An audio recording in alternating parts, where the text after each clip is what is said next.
네, 오늘 하나님의 말씀은 신명기 2장 24절에서 37절까지의 말씀입니다. 우리가 세 번역 성경으로 말씀을 함께 봉독하겠습니다. 너는 일어나서 떠나거라. 그리고 아르논 괴우를 건너라. 보아라, 내가 아모리 사람 헤스본 왕 시온과 그의 땅을 너희의 손에 넘겼으니 싸워서 차지하여라. 오늘 내가 하늘 아래의 모든 백성이 너희를 무서워하고 두려워하게 할 것이니 너희 소문을 듣는 사람마다 떨며 너희 때문에 근심할 것이다. 그래서 나는 그대못 광야에서 헤스본 왕 시온에게 사절을 보내어 좋은 말로 요청하였습니다. 임금님의 땅을 지나가게 하여 주십시오. 오른쪽으로나 왼쪽으로 벗어나지 아니하고 길로만 따라가겠습니다. 우리가 먹을 것이 필요하면 임금님께서 우리에게 돈을 받고 파는 것만을 먹고, 마실 것이 필요하면 임금님께서 돈을 받고 파는 것만을 마시겠습니다. 다만 걸어서 지나가게만 하여 주시기를 바랍니다. 세일 지역에 사는 에서의 자손과 아르 지역에 사는 모압 사람이 우리를 지나가게 하여 주었으니 우리가 요단강 건너 우리의 하나님 주께서 우리에게 주시는 땅에 이르도록 우리를 지나가게 하여 주시기를 바랍니다. 그러나 헤스본 왕 시온은 우리를 그 땅으로 지나가게 하지 않았습니다. 이것은 주 당신들의 하나님이 오늘처럼 그를 당신들의 손에 넘겨주시려고 그의 마음을 완고하게 하시고 성질을 거세게 하셨기 때문입니다. 주님께서 나에게 말씀하시기를, 보아라, 내가 시온과 그의 땅을 너에게 주었으니 너는 이제부터 그 땅을 점령하여 유산으로 삼아라 하셨습니다. 시온이 그의 군대를 이끌고 우리와 싸우려고 야하스로 나왔습니다. 그러나 주 우리 하나님이 그를 우리 손에 넘겨주셨으므로 우리는 그와 그의 아들들과 그의 온 군대를 쳐부술 수가 있었습니다. 그때 우리는 모든 성읍을 점령하고 모든 성읍에서 남자, 여자, 어린아이 할 것 없이 한 사람도 남기지 않고 전멸시켰습니다. 오직 가축과 성읍에서 탈취한 물건만은 우리의 소유로 삼았습니다. 주 우리의 하나님은 우리가 아르논 골짜기 끝에 있는 아로엘의 모든 성읍과 아르논 골짜기 가운데 있는 성읍을 포함하여 저 멀리 길르앗에 이르기까지 차지하게 하셨습니다. 그래서 그 일대에서 우리가 빼앗지 못한 성읍이 하나도 없었습니다. 그러나 우리는 암몬 자손의 땅과 야복강가와 산지에 있는 성읍들과 또 우리 주 하나님이 우리에게 가지 말라고 하신 곳은 어느 곳에도 접근하지 않았습니다. 아멘. 신명기 2장 우리 24절에서 37절까지의 말씀은 아모리 왕 시온과 바산 왕 옥의 전투, 그 사건과 관련이 있는 본문의 말씀입니다. 민수기에서는 아모리 왕 시온과 바산 왕 옥에 대한 이야기가 실려 있죠. 거기에 말씀을 보면 단순하게 이제 이스라엘 백성들이 아모리 왕 시온에게도 우리가 이 길을 지나갈 수 있도록 허락해 주십시오 했더니 허락하지 않고 도리어 군대를 이끌고 이스라엘 길을 가로막게 되고 그 일로 인해서 전쟁이 일어났고, 그리고 아모리 왕 시온과 동맹 관계에 있었던 바산 왕 옥이 군대를 이끌고 이스라엘을 적대했기 때문에 이스라엘이 그 바산 왕 옥과 전쟁을 치르고 바산 지역까지 점령하게 되었다라고 하는 게 민수기의 기록입니다. 오늘 말씀에는요, 그 이면에 있는 이야기를 하고 있는 거죠. 그래서 이제 신명기는 모세의 회고라고 그랬습니다. 회고인데 그가 지난 날을 돌아보면서 이스라엘 백성들에게, 특별히 광야 2세대들, 앞으로 이제 자신을 떠나서 약속의 땅으로 들어가서 가나안 땅을 정복해야 될 그들에게 하고 싶어하는 당부의 이야기가 담겨 있는 메시지입니다. 그래서 오늘 말씀을 읽어 나갈 때는요, 그러한 부분들이 무엇인지를 우리가 염두에 두고 말씀을 읽어야 돼요. 그렇기 때문에 우리가 오늘 말씀을 좀 그런 시각으로, 관점으로 좀 보려고 합니다. 그래서 제가 요즘 수요일 날 성경 읽기를 위한 성경 해석의 원리라는 제목으로 제가 이제 하마을 성경학교 계시록까지 강의가 끝나고 난 다음에 제가 한 3주 정도를 지금 하고 있어요. 이게 이제 조금 더 하게 될 텐데, 지난주까지 저희가 이제 뭐 서기에 관한 거, 설화체 이야기, 양화체 이야기, 성경을 어떻게 해석할 건가, 그런 것들에 대한 공부를 했었고, 아마 다음 주, 이제 오는 주죠. 오는 수요일에는 강화체 본문을 한 번 더 하고, 원리를 이제 서기에서 원리를 찾아가는 바로 그 방법들을 이제 저희들이 또 공부해 나가려고 하는데, 오늘 말씀을 딱 볼 때, 이거는 설화체에 해당하거든요. 사건 이야기잖아요. 그렇지만 또 모세가 전달하고 있는 이야기는 설교기 때문에 강화체의 이야기입니다. 설교니까 설교를 하면서 과거의 사건을 이야기하고 있어요. 그러니까 이거는 강화체로도 읽을 수 있고, 강화체 안에, 설교 안에 담겨 있는 설화, 아모리 왕 시온과의 전쟁 이야기로 읽을 수가 있겠죠. 근데 특별히 어쨌든 설교니까 강화체로 볼 수가 있기 때문에 우리가 수요일날 공부한 것을 생각하면서 오늘 본문 말씀을 한번 다시 한번 읽어보려고 그럽니다. 뭐냐면, 그러니까 본문을 읽는다라는 건지 해석한다라는 거죠. 오늘 말씀을 보면요, 모세의 설교이기 때문에 여기에선 나다라고 이야기하는 화자, 이야기를 하고 있는 화자는 전부 다 모세가 되고 있어요. 모세가. 그런데 오늘 말씀을 보면 반복적으로 나오는 이야기가 있습니다. 어떤 이야기의 사건이 진행이 되는, 모세가 화자가 돼서 이야기를 하면서 이 헤스본 왕 시온, 아모리 왕 시온이죠. 이 시온과의 전쟁 이야기를 하고 있는데, 그 전쟁 이야기를 하고 있는데 거기에서 주체가 돼서 무엇인가를 하고 있는 사람이 등장을 해요. 그러니까 모세가 이야기를 담고 있는 그 이야기 속에 사실은 이스라엘이 아모리 왕 시온과 전쟁을 하고 싸워서 승리한 이야기니까, 이 모세의 이야기의 주인공은 누가 되어야 되냐면 이스라엘이 주인공이 되어야 하는데, 이 모세의 이야기 속에는 이스라엘이 주인공이 아니라 다른 누군가가 주인공처럼, 다른 누군가가 무엇인가를 하고 있다라고 하는 이야기가 반복이 되고 있어요. 그 얘기는 뭐냐면, 모세가 지금 특별히 이 설교를 통해서 강조하고 이야기하려고 하는 건 뭐냐면, 이스라엘이 시온왕과 싸워서 전쟁에 승리했다, 이걸 이야기하고 싶은 게 아니라는 거예요. 그 이야기는 민수기에 있으니까 굳이 그 이야기를 똑같이 할 필요가 없는 거죠. 그러니까 오늘 본문 말씀에서 민수기의 이야기하고 비교해 보면서 추가가 된 이야기, 모세가 민수기에서는 기록하지 않고 민수기에서 말하지 않았던 이야기를 신명기에서 새롭게 하고 있는 이야기를 우리가 찾아내면, 이게 지금 모세가 이스라엘 백성들에게 하고자 하는 이야기이구나 라고 하는 걸 알 수가 있는 거예요. 근데 그 이야기 속에 제가 미리 답을 드린 거죠. 이스라엘이 주인공이 아니라 다른 누구가, 또 다른 주인공이 있는 거죠. 다른 누군가가 무엇인가를 하고 있다는 거. 그럼 그 누군가가 누구일까요? 그게 중요해요. 그래서 오늘 본문에 이 신명기 2장의 이야기, 시온과의 전쟁 이야기를 이해하고 이 말씀을 해석하는 데 있어서 가장 중요한 것, 그럼 모세가 지금 누구를 주인공으로 내세워서 누구의 관점에서 누가 무엇을 했는가를 이야기하고 있는가, 요거를 캐치해야 된다라고 하는 거죠. 그래서 요 말씀을 보면은요, 뭐가 나오고 있느냐, 누군가가 나오고 있느냐라고 한다면요, 모세를 빼고 이스라엘을 빼면 화자가 한 명밖에 없어요. 그러니까 이스라엘은 화자가 아니죠. 화자가 이야기를 하고 있는 화자가 모세를 제거하고 나면 한 분이 나와요. 그분이 누구냐면 바로 하나님이시다. 여호와 하나님. 그래서 오늘 말씀에도 보면 24절 시작할 때 이야기 시작을 하면서 이 시온과의 전쟁 이야기를 할 때도 그 이야기의 시작이 누구로부터 시작이 되냐? 하나님으로부터. 민수기에는 이야기가 나와 있지 않아요. 모세가 꺼낸 이야기예요.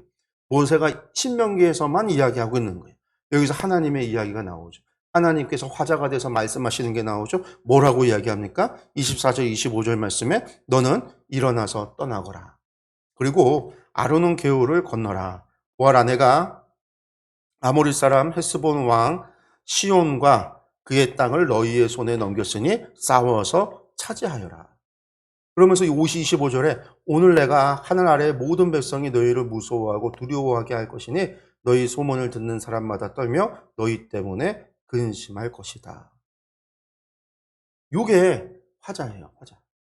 하나님께서 지금 이스라엘에게 시온과의 전쟁을 명하셨다라는 거예요. 그러니까 요 앞으로 뒤에 이루어지는 모든 이야기를 모세가 지금 시온과의 전쟁 이야기를 꺼내면서 그 이야기의 시작을 하나님의 명령으로부터 시작이 되어졌고, 하나님의 명령에는 의도가 있다라는 거죠. 그 의도가 뭐냐? 25절. 사람들이 너희로 인해서 이 전쟁으로 인해서 너희를 두려워하도록 경외하도록 여호와 하나님을 경외하도록 하기 위함이다. 가나안 정복을 전쟁 가나안 요단강을 건너서 가나안과 싸우기 이전에 하나님께서 소문이 나서 아모리 왕 시온을 하나님께서 멸하시는 그 역사를 통해서 사람들로 하여금 하나님을 두려워하도록 하기 위함이다. 이스라엘을 두려워한다는 게 결국 이스라엘의 하나님을 두려워하도록 하기 위함이에요. 하나님을 경외하고 하나님을 두려워하도록. 그래서 26절의 말씀을 보면은요. 그래서 하면서 나오죠. 나는 모세가 이야기해요. 모세 26절에. 그래서 나는 그 대목 광야에서 헤스본 왕 시온에게 사절을 보내서 좋은 말로 요청했습니다. 여기서 나는 누구냐면 모세인 거죠. 여기서의 화자는 모세. 이야기의 화자는. 그러니까 요청을 하는 사절을 보낸 것이 모세의 결정이었다. 모세의 결정인데 민수기에서는 이스라엘이 보냈다. 이렇게 표현을 하고 있어요. 근데 신명기에서는 모세가 했다. 근데 모세가 했지만 결국은 이스라엘이 한 거죠. 사람들이 한 거예요. 그리고 그들이 한 거는요. 뒤에 나오는 쭉 이야기는 그들의 경험에 비추어서 에돔을 지나고 모압을 지낼 때 싸우지 않고 지난 게 좋았더라라는 거죠. 싸우지 않고 지난 게 좋았더라. 그러니까 너희도 우리 싸우지 말고 그냥 길만 비켜주면 우리 그냥 너희와 싸우지 않고 지나갈게. 우리는 너희에겐 관심 없고 약속의 땅인 요단강 건너편 하나님이 우리에게 주신 땅 그 땅만 관심이 있으니까 그 땅을 가겠다라는 거예요. 그건 그 잘못된 거죠. 그 이야기가. 왜 그러냐면 하나님께서 이 아모리 족속의 이 헤스본 왕 시온이 다스리고 있는 영토를 이스라엘에게 유업으로 주겠다라고 말씀하셨으니까요. 그 땅을 준다라고 그랬어요. 그러면 그 땅을 차지해야 돼요. 정복해야 된다라는 거예요. 그런데 모세가 사절단을 보내서 지나가게만 해달라. 우리는 저 요단강 동편만, 서편, 약속의 땅, 하나님이 우리에게 주시겠다고 했던 그 땅, 우리는 그 땅만 관심이 있다. 우리 그 땅으로 가겠다. 근데 31절에 다시 한번 이야기하죠. 다시 주님이 말씀합니다. 뭐라고요? 보아라, 내가 시온과 그 땅을 너희에게 주었으니, 주었다라는 거예요.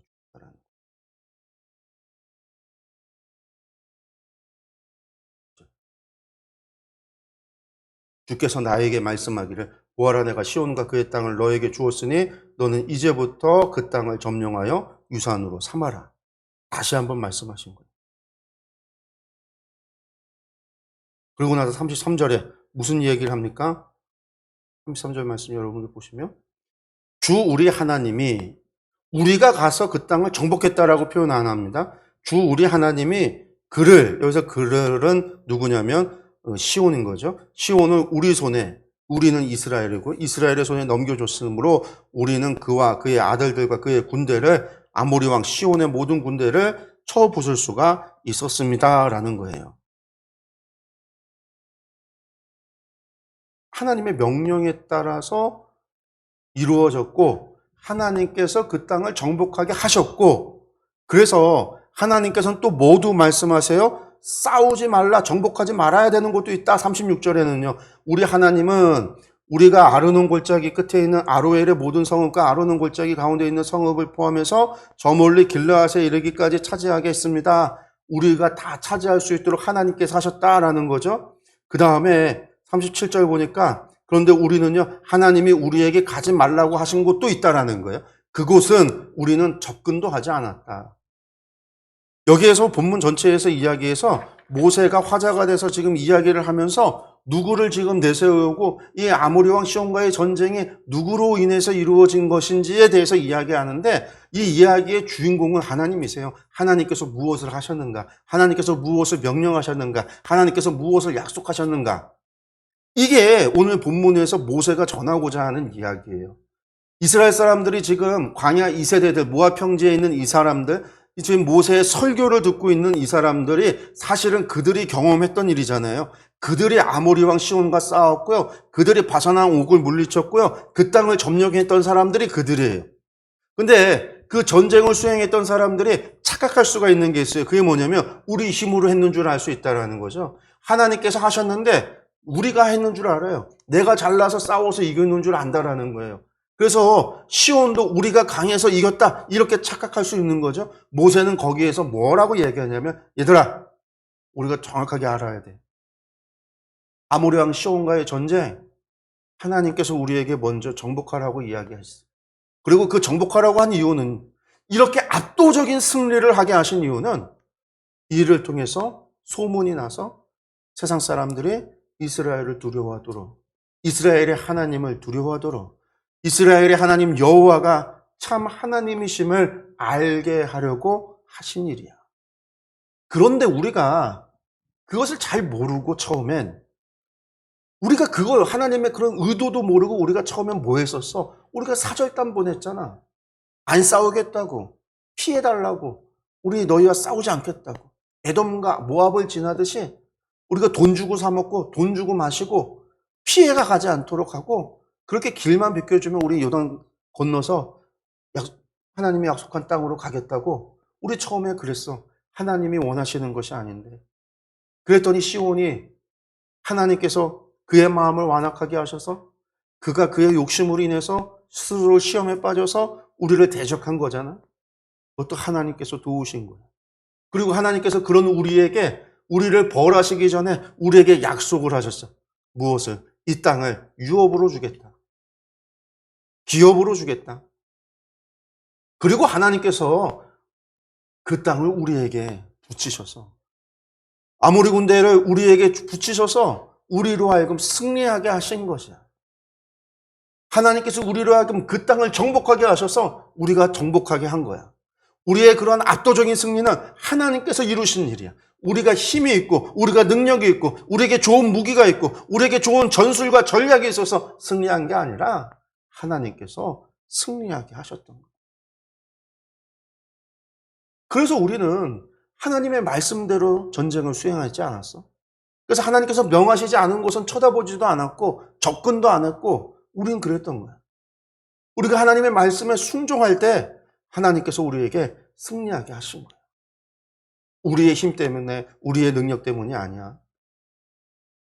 우리는 이것을 교만해서는 안 돼. 하나님께서 약속하신 것을 하나님께서 이루셨다라는 거야.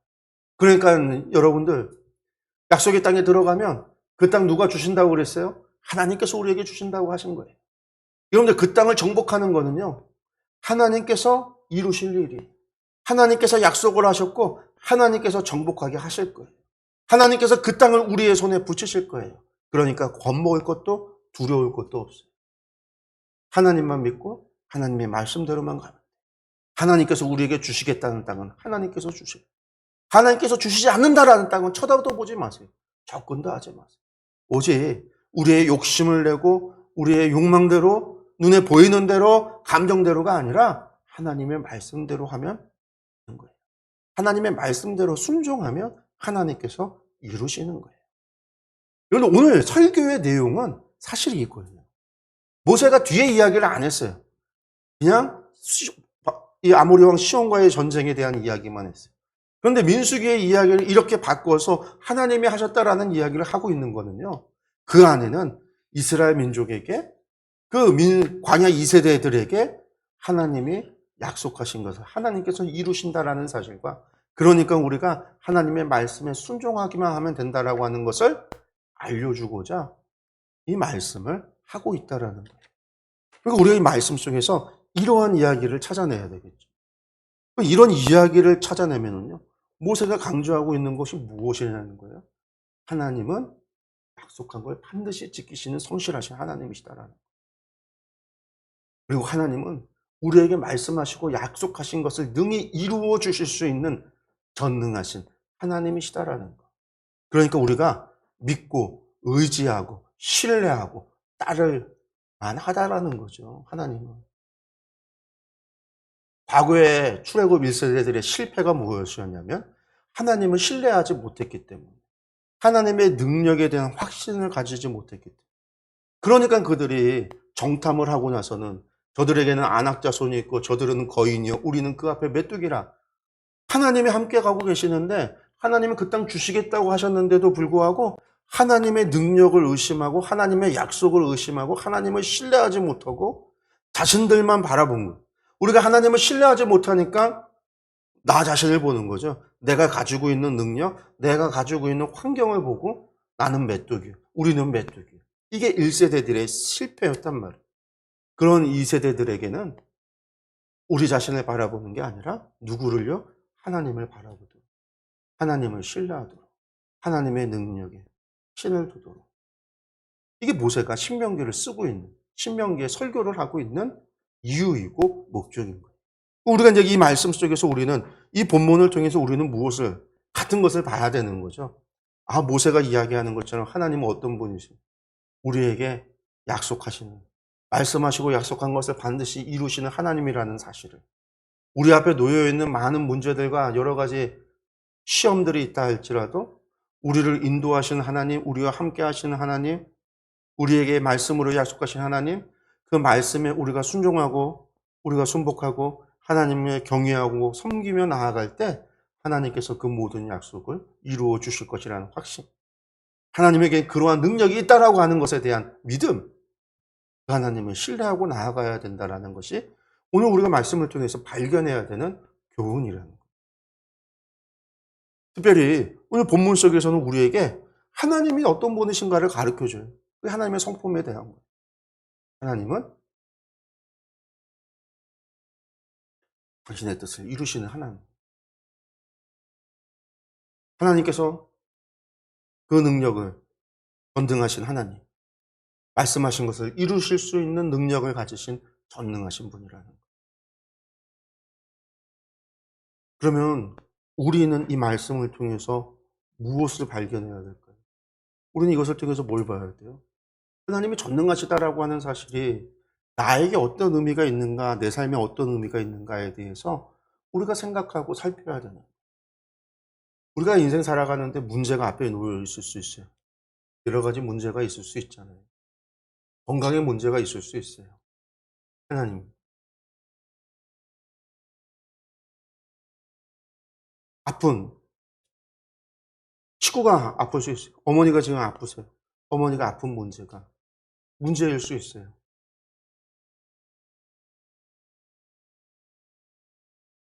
근데 그것을 치유하실 수 있는 분도 하나님이시고 치유하지 않으시고 그 질병을 두실 수 있는 분도 하나님이세요. 그럼 우리가 어떻게 해야 될까요? 하나님의 자비하심과 하나님의 긍휼하심에 기댈 수밖에 없는 거예요. 하나님 치유해 주세요. 하나님 치유해 주실 수도 있고 치유 안 해 주실 수도 있어요. 어떤 일이 있어요. 사도 바울이 3번이나 하나님 앞에 자신의 약함을 가지고 기도했을 때 하나님께서는 사도 바울의 기도에 응답해 주시지 않았단 말이에요. 내 은혜가 족하다라고만 하셨단 말이에요. 그가 가지고 있는 질병에 대해서 사람들은 뭐라고 이야기하냐면 뭐 눈에 질환이 있었다라고 얘기하기도 하고 간질이 있었다라고 이야기하는 사람들도 있고요. 어쨌든 그가 몸에 질병을 하나님 앞에 3번이나 그 문제를 가지고 깊게 기도할 정도였다라고 한다면 작은 것은 아니었을 거예요. 뿐만 아니라 사도 바울은 매도 많이 맞았고 돌도 많이 맞았기 때문에 그의 육체의 몸에 외모적으로도 정상적인 부분은 별로 없었을 겁니다. 왜냐면 뭐 의학이 요즘같이 좋아서 상처가 나고 찢어진 거 잘 꼬매고 성형을 하거나 막 부러진 것들 잘 접해서 수술해서 잘 조각을 맞춰 갖고서는 똑바로 수술을 해서 아물게 하거나 그런 의학적인 기술이 발달되지 않았기 때문에 당시에는요. 그냥 다치거나 그랬으면 그냥 그 상처를 안고 살았어요. 그런 사도 바울에게 질병까지 있었으니까 그의 육체의 아픔보다 그 질병이 얼마나 더 컸으면 하나님 앞에 3번이나 기도를 했겠어요? 근데 하나님은 족하다라는 거예요. 사도 바울은 족한 줄 알고 그것을 받아들였어요. 하나님의 뜻에 대해서.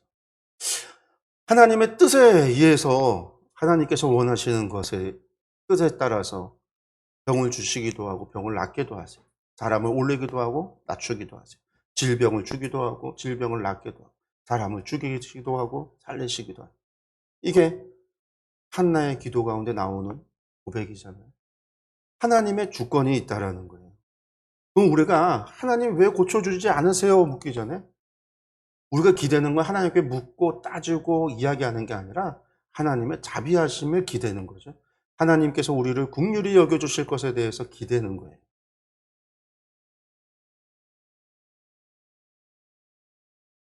그래서 하나님 앞에 이 문제를 가지고 기도하고, 그러나 혹시나 고쳐주시지 않으신다, 회복시켜 주시지 않는다, 문제를 해결해 주시지 않는다라고 한다면, 해결해 주시지 않는 하나님은 나쁜 하나님일 게 아니라 하나님의 뜻이 있다라고 하는 것을, 하나님의 사랑이 있다라고 하는, 우리에게 최선의 것으로 가장 좋은 것으로 주시는 하나님께서 우리를 향하신 하나님의 뜻이 무엇인가에 대해서 고민할 수 있는 신앙의 눈을 가져야 되는 거예요. 욥이 말도 안 되는 어려움과 고난을 겪었지만 엘리후가 욥에게 했던 이야기가 무엇이었냐면, 당시에 욥은 새 친구들도 전부 다 우리가 잘하면 복을 받고 우리가 못하면 벌을 받는다, 그냥 이러한 생각에 사로잡혀 있었던 그들에게 하나님께서 우리에게 생명을 주시기 위해서 고난도 주신다라는, 욥이나 새 친구들은 그 생각을 못했어요. 고난이 온다면 그건 다 잘못했기 때문이라고, 죄 때문이라고만 생각을 했던 거예요. 그러니까 욥은 나는 죄를 진 게 없는데 왜 고난이 왔느냐라고 하는 질문을 던졌던 거고, 새 친구는 고난이 왔으니까 결과적으로 너에겐 죄가 있다라고 욥에게 회개를 종용을 한 거죠. 근데 엘리후가 한 얘기는 다른 거였어요. 우리에게 생명을 살리고자 하나님께서 우리에게 고난을 주시기도 한다라는, 육체의 질병이 아니라 우리의 영생, 하나님의 참 영생을 우리에게 주시고자 하나님은 우리에게 고난을 주기도 하시고, 시험을 주기도 하시고, 몸에 질병을 주기도 하시고, 약함을 주시기도 하신다라는 거예요. 낮은 데 거하게도 하시고 높은 데 거하게 하시기도 하고, 하나님께서는 우리에게 생명을 주시고자, 영생을 주시고자 그러실 수 있다라는 거예요. 우리가 그런 상황 속에서 하나님을 끝까지 믿을 수 있느냐? 끝까지 하나님을 신뢰할 수 있느냐? 끝까지 하나님을 의지하고 살아갈 수 있느냐? 여러분들, 이것을 결정하는 거는요, 엄청난 믿음이 있어야지만 가능해요. 다 좋을 때 하나님 믿는 건 누구나 다 해요. 그냥 뭐 아무 걱정 근심 없고 하는 일마다 잘 되고 다 형통하고 있으면 하나님 믿는 건 누구나 다 해요. 그런데 조그만 고난이 오고 조그만 시험이 오고 이런 문제들이 왔을 때 우리의 믿음이 흔들리고 신앙이 흔들리고 있다면, 여러분들 그것은 우리가 거짓된 신앙에 속아서 넘어왔다라는 거예요. 내가 믿음이 없었는데 그냥 환경이 다 좋으니까 좋은 줄 알고 속아서 살아왔던 거예요. 하나님께서는 그렇게 흔들어 보시기도 하고 시험을 주셔서 우리가 이 믿음이 연약한 것을 깨달아 알게 하기도 하고, 그런 것을 통해서 우리를 다시 한번 믿음의 자리에서 우리로 하여금 하나님을 바라보게 하고, 하나님께 간구하게 하고, 우리의 신앙이 매달리게 하고, 그렇게 우리의 신앙을 성장시키기도 하신다라는 거예요. 우리가 이런 것들을 좀 이해를 하고 알고 있어야 우리가 신앙생활에 있어서 이런 어려움이 왔을 때 오늘의 말씀이 기억나고 생각나고, 하나님께서 우리를 인도하시는 하나님의 방법이 기억이 나서, 아, 이때 우리가 하나님을 원망하고 하나님 앞에 왜 도와주지 않느냐라고 하기보다 끊임없이 하나님을 의뢰하고 신뢰하고 의지하고 살아가야 한다는 거예요. 오늘 우리에게 말씀이 주어주고 있는 거는요, 분명한 거예요. 하나님은 말씀한 것을 반드시 이루시는 분이라는 거예요. 성실하신 하나님. 이것을 잊지 마시기 바라요. 하나님 말씀하신 거 반드시 이루시는 분이에요. 약속하신 거 반드시 이루어 주시는 분이세요. 어떤 상황이 됐든 어떤 환경이 됐든 바뀌시지 않아요. 하나님께서 반드시 이루신다라는 거예요. 그리고 하나님은 그 능력이 충분한 전능하신 하나님이시다라는 거예요. 하나님의 능력을 의심하지 마세요. 하나님의 성실함도 의심하지 마세요. 하나님 말씀하신 거 반드시 이루신다라는 사실. 하나님께서 우리에게 약속하신 거 반드시 이루어 주신다라는 사실. 그런데 이것을 어떤 상황이 됐든 어떤 환경이 됐든 이 사실을, 이 진리를 믿으시기 바랍니다. 그리고 이것이 우리가 힘들고 어려울 때마다 생각나기를 바라요. 오늘의 말씀이 계속해서 생각나기를 바라요. 그래서 그 말씀이 생각나서, 아, 그래, 하나님 이루어 주실 거야. 하나님은 약속을 지켜 주실 거야. 내 생각과 내 희망과 내가 바라고 내가 원하는 바가 아니라 할지라도 하나님께서 우리에게 주시는 가장 좋은 것을, 이 땅에서 짧은 삶이 아니라 하나님과의 영원한 삶인 그 영혼 속에서 하나님이 우리에게 가장 좋은 것으로 선을 베풀어 주실 것이라고 하는 그런 확신이 생각나고 믿어지고, 그것이 우리에게 있어서 소망이 되기도 하고 희망이 되어져서 힘들고 어려운 시험 속에서 다시 일어설 힘이 되어지기를 간절히 축원합니다. 기도하겠습니다.